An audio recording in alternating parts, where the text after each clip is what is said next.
السلام علیکم student of grade 4 and 5۔ ہم اپنی درسی کتاب میں موجود سبق رشتہ ناتا پڑھ رہے ہیں، جس کے مصنف مولانا محمد حسین آزاد ہیں، اور یہ سبق ان کے مضامین ماخوذ معقولات مولانا محمد حسین آزاد جلد دوم سے لیا گیا ہے۔ یہ مضمون ان کے مقالات مولانا محمد حسین آزاد جلد دوم سے ماخوذ ہے۔ مولانا محمد حسین جو ہے، ان کا نام محمد حسین اور تخلص آزاد ہے، اور آپ کو شمس العلماء کا خطاب دیا گیا تھا۔ آپ نے ان کے والد کا نام محمد باقر تھا، اور انہوں نے انہی سے ابتدائی تعلیم حاصل کی، اور اس کے بعد دلی کالج سے تعلیم حاصل کی۔ 1857 کے ہنگامے میں ان کے والد کو سزائے موت ہونے پر آزاد نے بمشکل جان بچائی اور لکھنؤ پہنچ گئے۔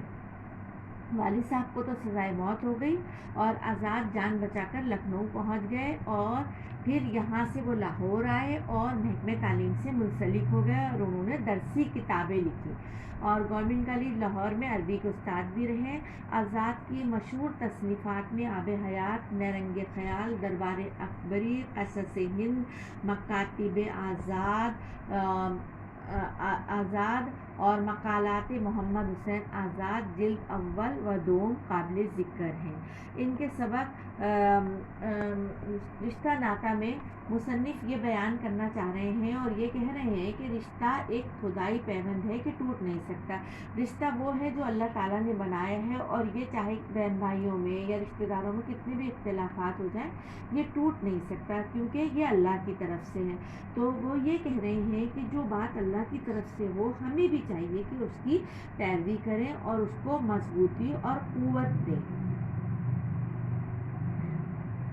آج کل معاملہ یہ ہے کہ جن لوگوں پر ہمارے حقوق اللہ تعالیٰ کی طرف سے مقرر کیے گئے ہیں، وہ بھی ان کا لحاظ نہیں کرتے، چاہے کہ ان سے برخلافی کریں، اس سے کہ زندگی دشوار ہو جاتی ہے۔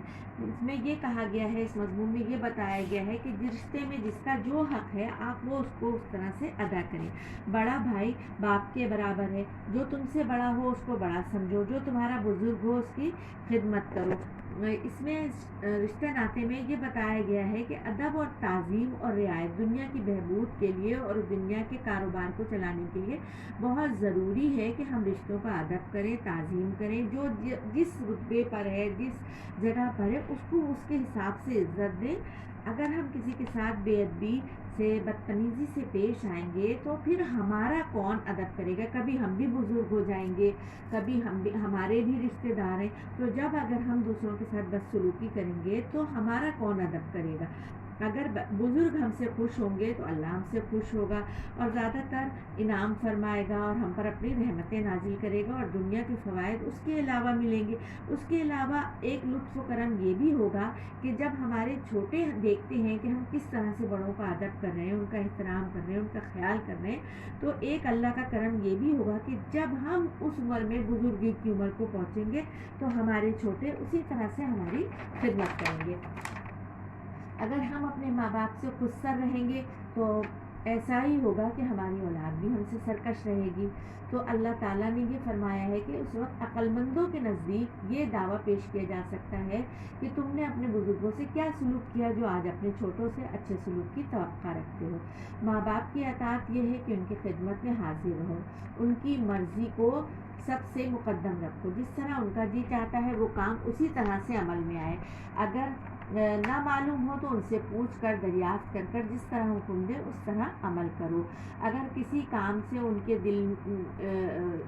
کی دل میں رنجش آتی ہے یا ان کا کوئی حکم پورا نہیں ہوتا تو اس کی ان سے معافی مانگو، اور ان کے مطابق کام کرنے کی کوشش کرو۔